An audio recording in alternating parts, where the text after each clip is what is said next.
Okay, Pete, last step, we're putting the strings on. So ukulele strings, G, C, E, A, from top to bottom. I've already put on the bottom couple, A and E. Haven't tuned anything yet.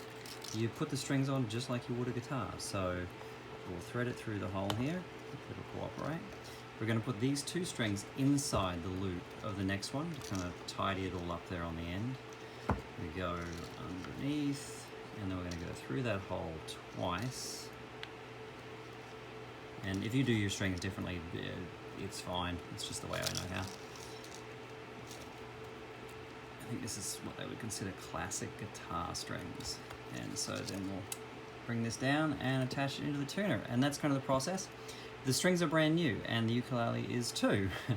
So it'll probably go out of tune every day for the next couple of weeks. So literally you'll have to tune it every day.